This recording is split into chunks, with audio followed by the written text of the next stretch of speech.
하나님의 말씀 함께 보겠습니다. 신약성경 고린도후서 1장 3절에서 4절까지의 말씀입니다. 신약성경 고린도후서 1장 3절에서 4절까지의 말씀을 제가 봉독해 드리겠습니다.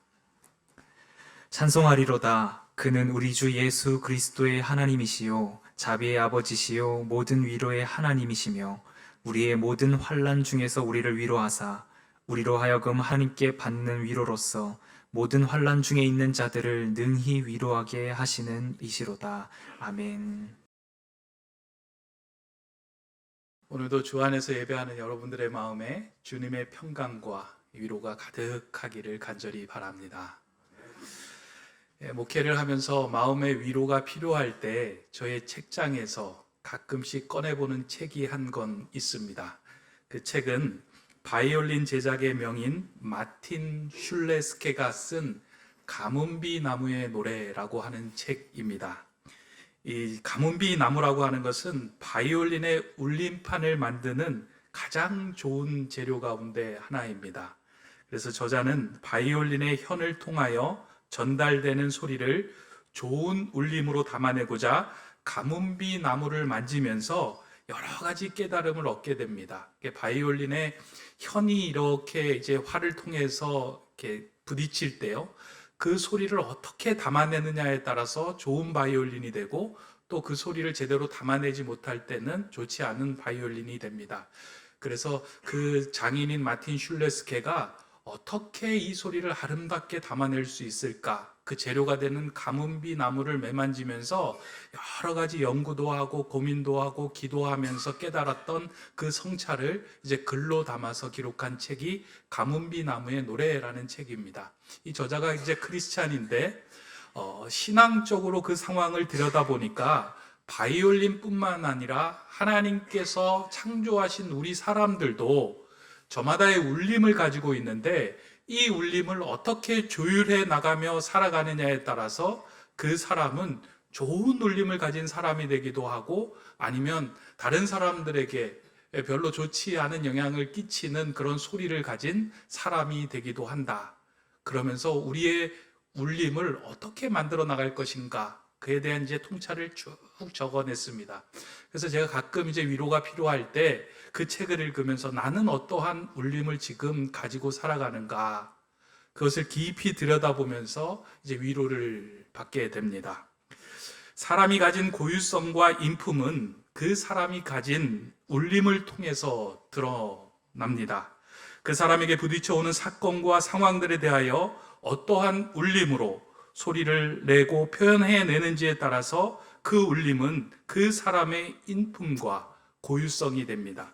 각자 저마다 울림을 가지고 있잖아요. 분위기를 가지고 있기도 하고, 살면서 다가오는 여러 가지 상황과 사건들을 통해서 어떠한 울림으로 만들어내는지에 따라서 그 사람이 가지고 있는 인품이 되고 고유성이 됩니다. 이러한 것을 잘 드러내는 영어 단어가 하나 있는데요, 여러분들도 아시는 영어입니다. person이라는 단어죠. person이라는 단어 혹시 아세요? 사람, 인품이라는 뜻인데요, 이 person이라는 단어는 두 가지 단어가 이제 합쳐져서 이루어진 말인데, 무엇을 통하여 라고 하는 per라고 하는 단어하고 sonum이라고 하는 소리, 울림이라고 하는 단어가 겹쳐져서 이제 person, 그러니까 무엇을 통하여 울려내는 소리, 그러니까 그 사람을 통하여 내는 소리가 한 사람의 존재를 나타내고 고유성과 인품을 드러낸다라고 하는 의미를 담아내고 있습니다. 그러니까 저마다 독특한 그 고유한 음을 가지고 있다라는 뜻이죠. 오늘 여기에 모이신 분들도 다 person으로 이 자리에 계시잖아요. 각기 이제 여러 가지 고유한 음색과 울림을 가지고 살아가고 있습니다. 그렇다면 여러분은 어떠한 울림을 가지고 살아가고 계십니까? 지금 여러분들이 지나온 삶을 돌아볼 때, 나는 어떠한 울림의 소리를 가지고 이 땅을 살아가고 있는가? 하나님께서 우리를 창조하실 때, 사람을 창조하실 때 우리를 하나님의 형상으로 지으셨다라고 성경이 말합니다. 이건 우리의 껍데기를 이야기하는 것이 아니고요. 우리의 내면을 이야기하고요. 우리의 영혼을 이야기를 하잖아요.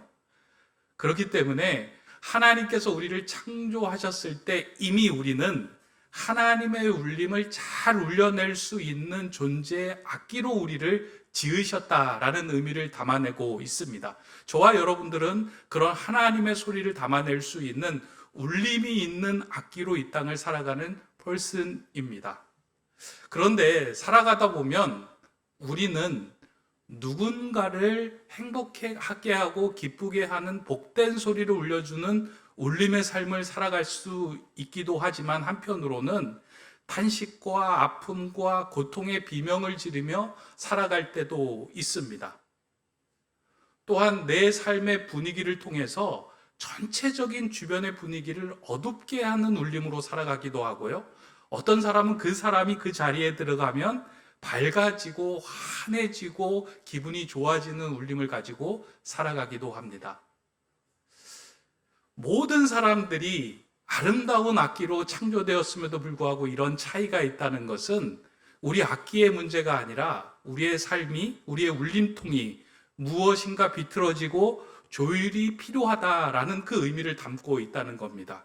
그래서 우리가 성경을 읽고 예배하고 찬양하고 기도하고 하나님을 만나는 이 과정들이 필요한 이유는 하나님께서 우리에게 보내주신, 부여하신 그 고유한 울림의 그 음색을 찾기 위함입니다.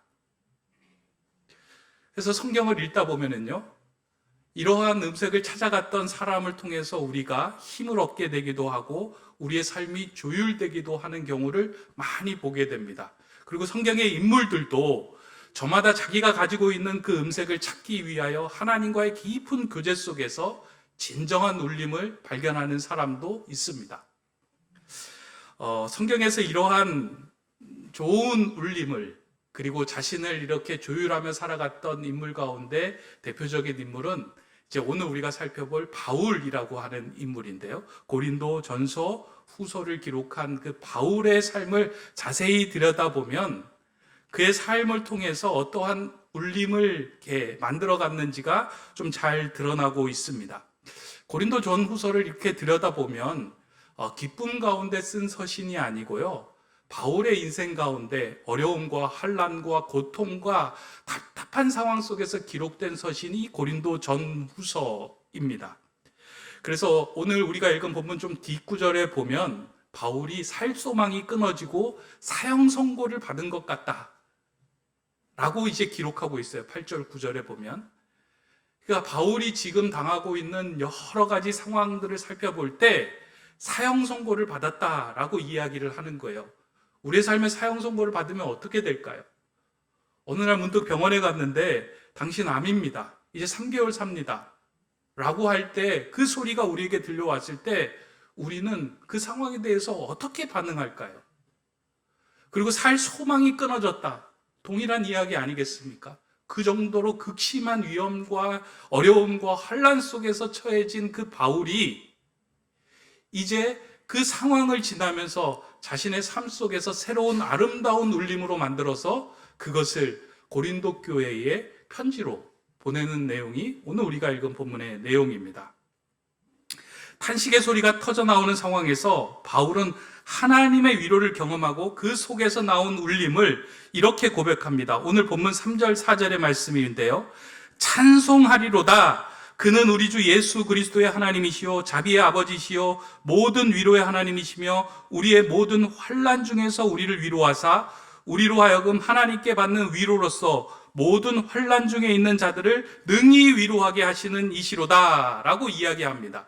그러니까 바울이 극심한 고통 중에서 찬송하리로다 라고 이야기를 하고 난 다음에요, 찬송하는 그 이유에 대해서 내가 너무 극심한 환난을 당하고 있는데 하나님께서 나를 위로해 주셨다. 그래서 살게 하셨다라고 고백하며 찬양하고 있습니다.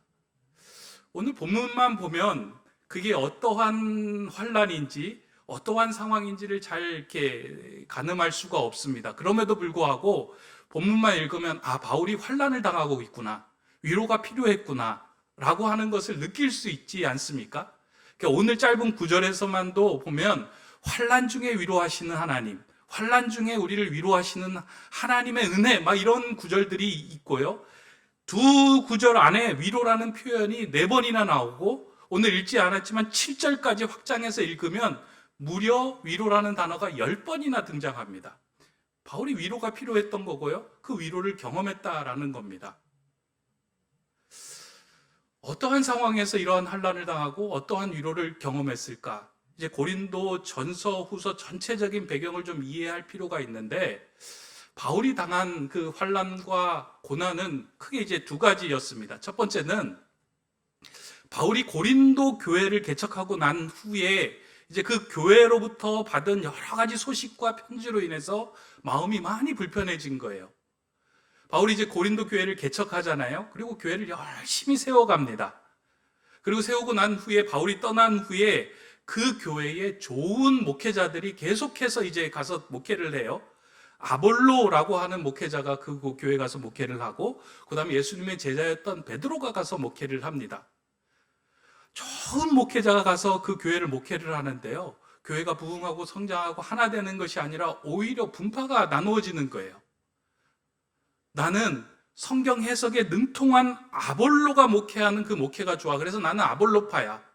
나는 예수님의 제자인 베드로, 그 사도성이 온전한 베드로가 가르쳐주는 그 열정적인 말씀, 그 열정적인 주님과의 이야기가 너무 매료돼. 난 개바파야.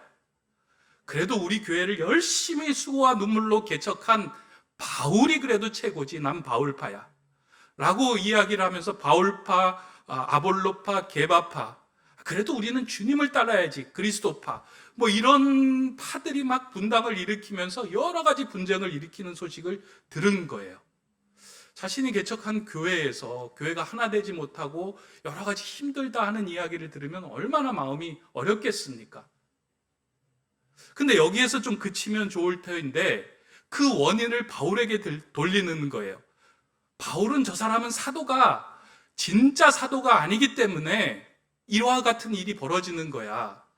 바울은 글에는 능한 것 같지만 말과 설교에는 조금 어눌해 라는 이야기들이 그 교회에서 전달이 막 된 거예요. 바울의 이야기를 듣고 마음이 많이 어렵습니다. 근데 전 설교 준비하면서 이야기를 들으니까 많이 위로가 되더라고요.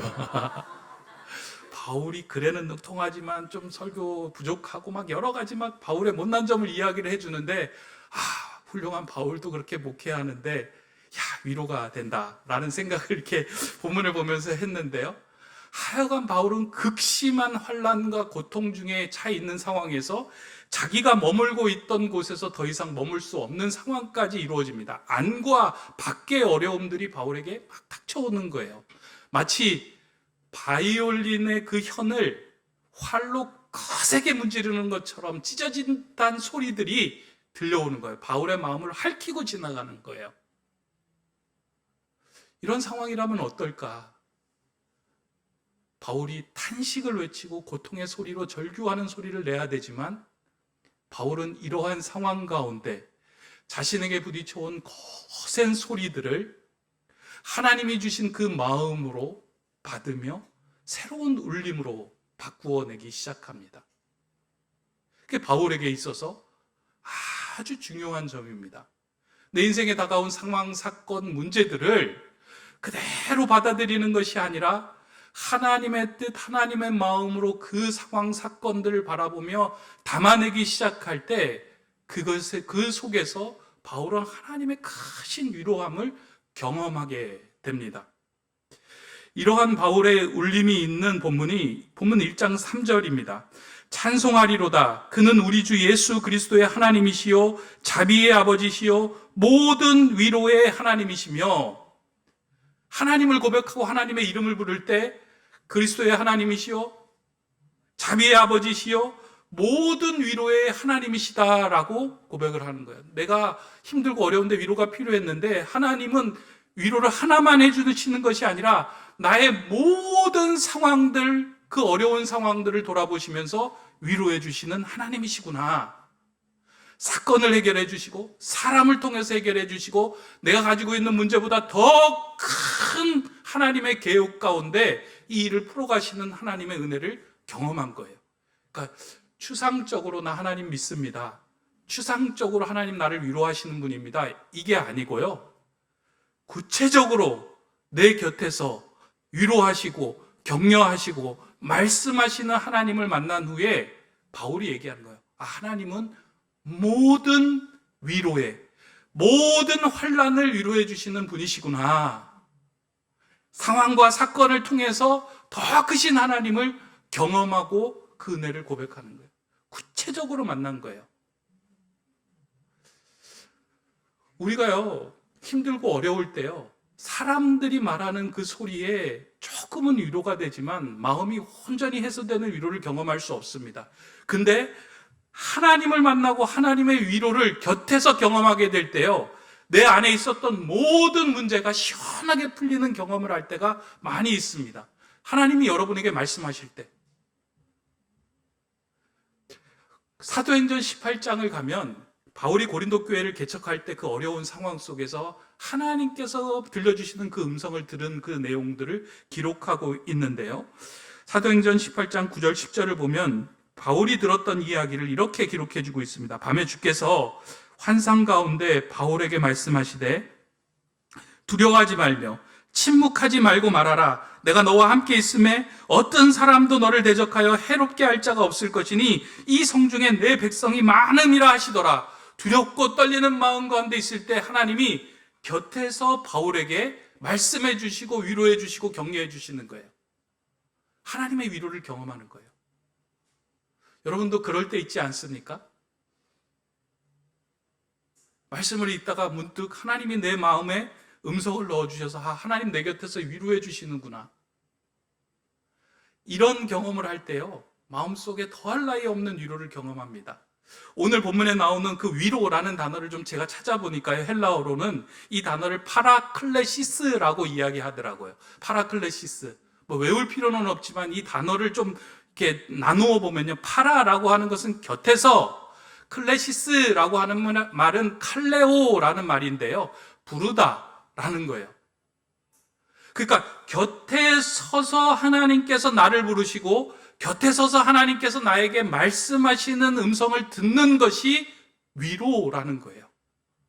진정한 위로는 하나님의 음성, 하나님의 말씀, 하나님께서 우리의 곁에 계심을 느끼고 그것이 우리에게 전달될 때 우리의 마음에 큰 위로로 다가옵니다. 바울이 이러한 고백을 할 수 있었던 이유는 실제로 자신의 상황과 문제를 풀어주시며 곁에 계시는 그 위로의 하나님을 경험하였기 때문입니다. 시간이 지나면서 바울의 자신을 돌아보니 자신의 어려운 상황과 환경 속에서도 하나님의 손길이 있었고 하나님이 곁에 계셨음을 발견한 거예요. 하나님이 말씀하시고 이 환난과 상황을 통해서 나를 또 새로운 곳으로 인도하시는구나 하는 것을 깨달으면서 하나님이 이것 그냥 두시는 것이 아니라 새로운 곳으로, 더 좋은 곳으로 인도하시는구나 하면서 속에서 하나님을 찬양하는 소리가, 아름다운 울림이 나기 시작한 것입니다. 여러분들도 그런 경험을 한 적 있지 않습니까? 답답할 때 말씀을 읽다가 찬양을 하다가 어느 날 물뚝 내게 주신 그 말씀 때문에 큰 위로를 경험한 적이 있지 않습니까? 저도 그런 적이 있습니다. 한번 말씀드린 적이 있는데요, 이 교회를 개척하면서 교회 예배드릴 자리를 여러 군데를 찾아다니면서 제가 많이 기도했지 않습니까? 하나님, 정말 예배할 좋은 장소를 주십시오. 근데 웬만해서 찾아지지가 않는 거예요. 그러니까 마음이 힘들고 지치고 어려운데 주변에서 뭐라고 이야기하냐면, 장목사님 걱정하지 마십시오. 하나님께 기도했는데 하나님은 좋은 자리 주지 않을 겁니까? 걱정하지 마십시오. 그렇게 위로해 주시더라고요. 물론 그 위로가 조금은 위로가 됐는데 그 다음날 또 지나면 그 위로가 그렇게 흡족하지 않는 거예요. 아무 일도 퍼지지 않는 것처럼 보이는 거예요. 그래서 그 다음날도 또 가보면 안 됩니다. 여긴 예배드릴 장소가 안 됩니다. 라고 이야기를 들으면 마음이 한없이 다운이 되는 거예요. 그렇게 몇 번을 지나던 어느 날, 어둑한 날, 걸어서 집으로 오는 그 길에 하나님께서 제 곁에서 제 마음에 넣어주신 그 소리, 그 노래, 그 음성이 제게 큰 힘이 되었어요. 늘 알던 찬송인데 문득 제 입으로 하여금 그 찬송을 부르게 하신 거예요. 날이 저물어 갈 때, 빈들에서 걸을 때, 그때가 하나님의 때. 내 힘으로 안 될 때, 빈손으로 걸을 때 내가 고백해 여호와 이래. 주가 일하시네, 주가 일하시네, 주께 아끼지 않는 자에게, 주가 일하시네, 주가 일하시네, 신뢰하며 걷는 자에게. 너 하나님 신뢰하니?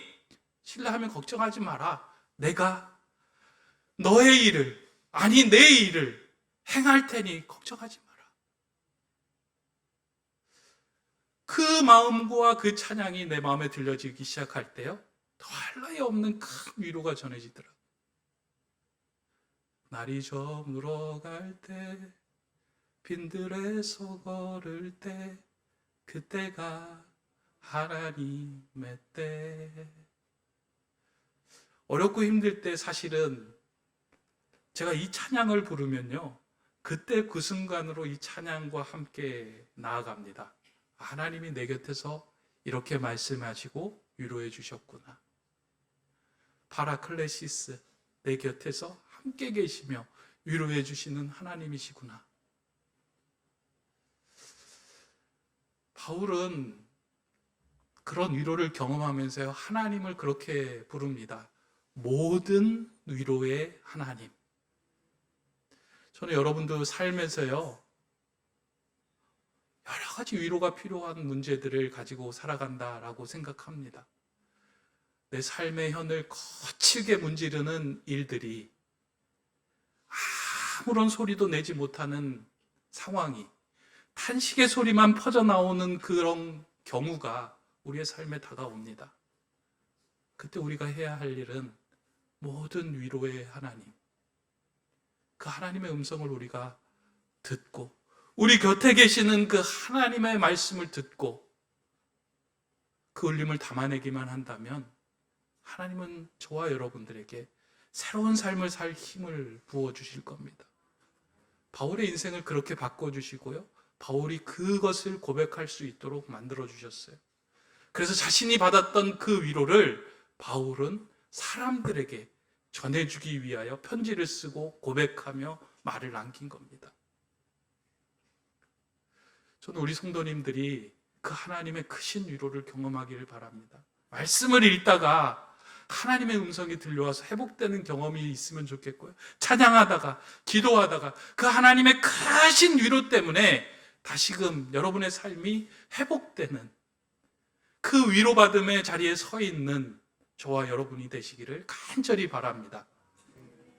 근데 오늘 본문을 읽어보면은요, 바울은 3절에만 머물러 있지 않고 4절로 나아갑니다. 그러니까 3절은 보면 위로의 하나님, 환난 중에 위로하신 하나님, 나를 위로하신 하나님, 모든 위로의 하나님, 이걸 간구하며 찬양하고 있다면요, 4절로 넘어가면 어떤 일이 벌어지냐면 하나님께서 이 환난 중에 나를 위로하심으로 다른 사람을 능히 위로하게 하시는 이로 세우신다. 우리로 하여금.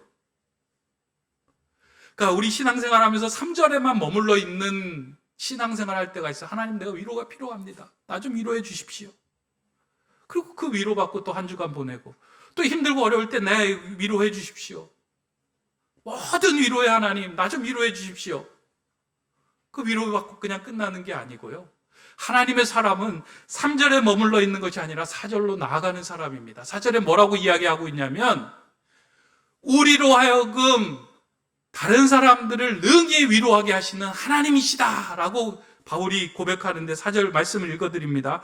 우리의 모든 환난 중에서 우리를 위로하사 우리로 하여금 하나님께 받는 위로로서 모든 환난 중에 있는 자들을 능히 위로하게 하시는 이시로다.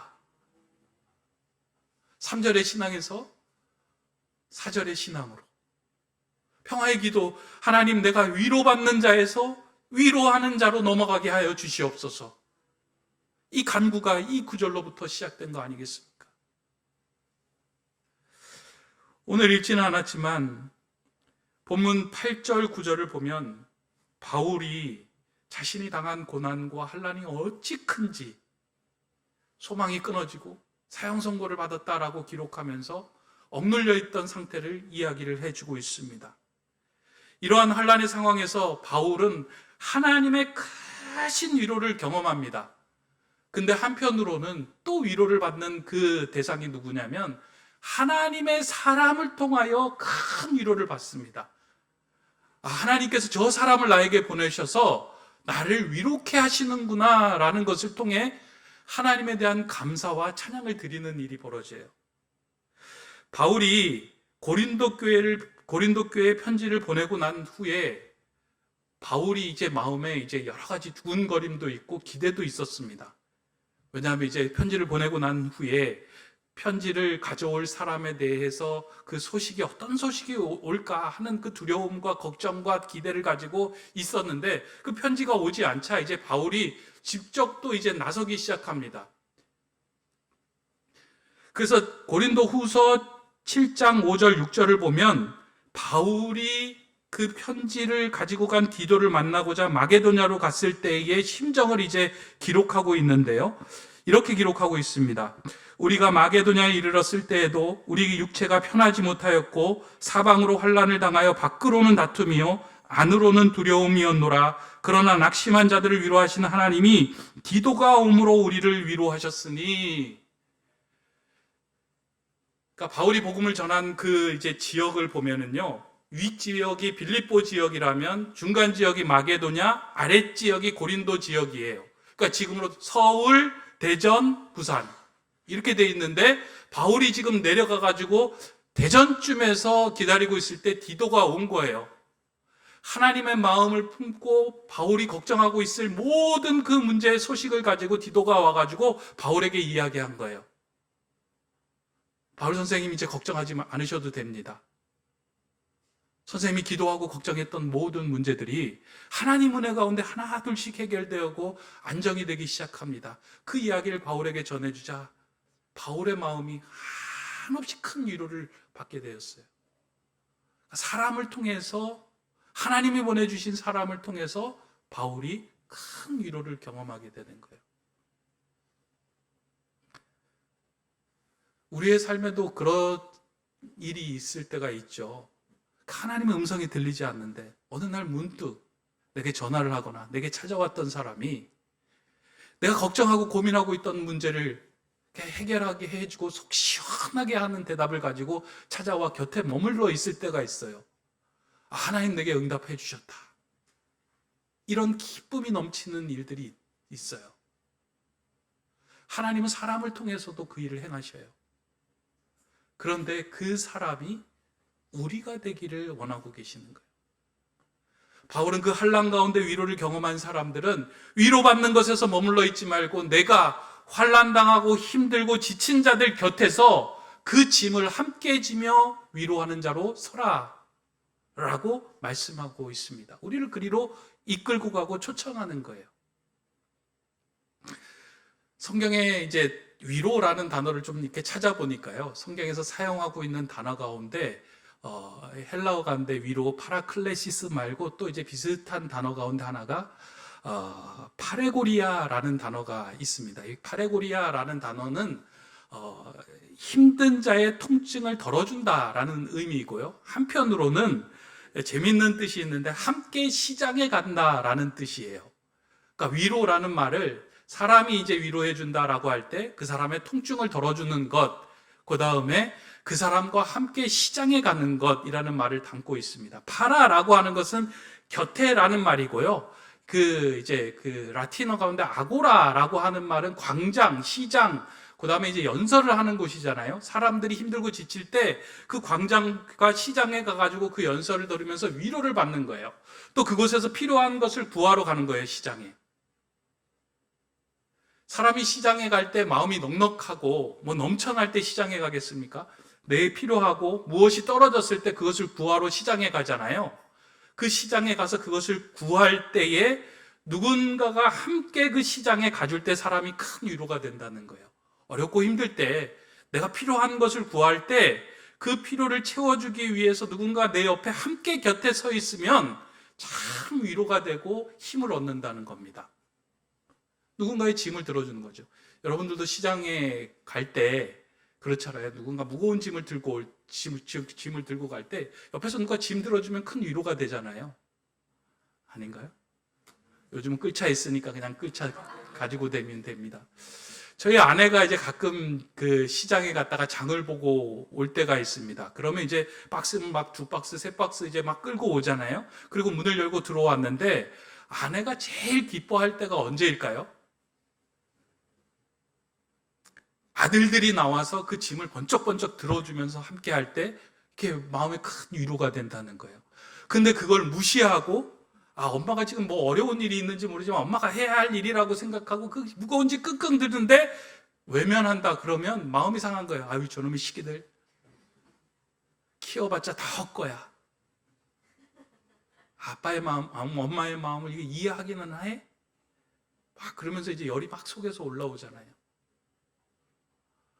누군가를 위로한다라고 할 때 그 사람의 필요, 그 사람이 구하는 것, 그리고 그 사람이 원하는 것들을 자세히 들여다보고 그 필요와 도움과 짐을 함께 들어주는 거예요.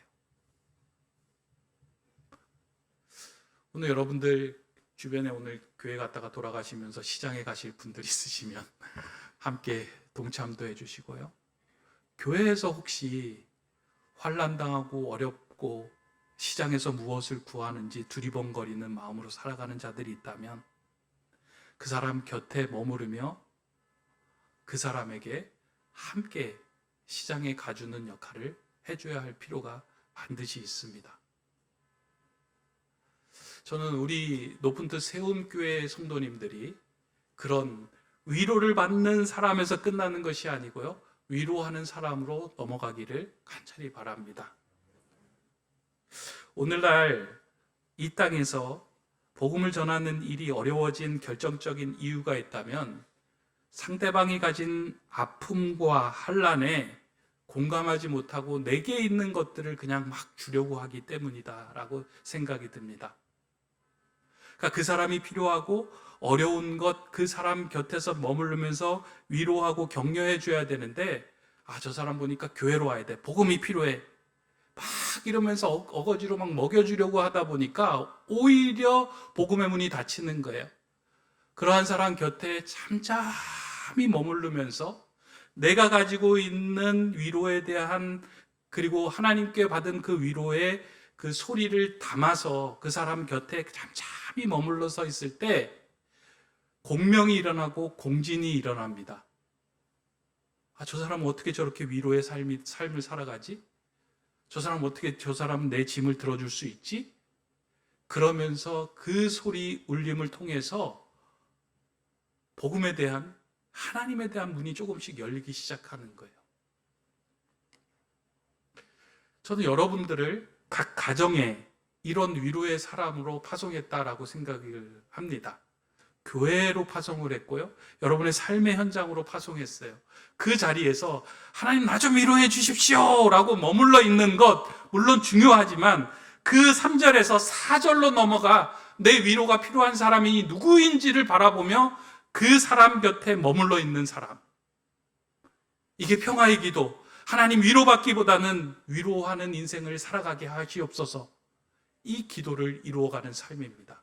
저는 우리 교회와 성도와 저와 여러분들이 모두 위로받는 것에서 한층 더 나아가서 위로해주는 삶을 살아가기를 소망합니다.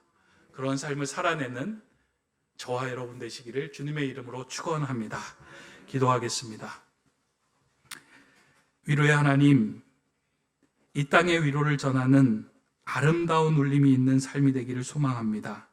모든 위로의 하나님께서 우리의 삶을 거칠게 때리는 환난의 상황에서도 낙심치 않게 하시고 오직 주님을 찬양하며 높이는 그러한 아름다운 울림을 갖는 자 되게 하여 주시옵소서. 나아가 받은 사랑과 위로를 세상에 전하며 환난당한 자를 위로하는 위로자로 살아가게 인도하여 주시옵소서. 위로자 되신 예수 그리스도의 이름으로 기도드립니다. 아멘.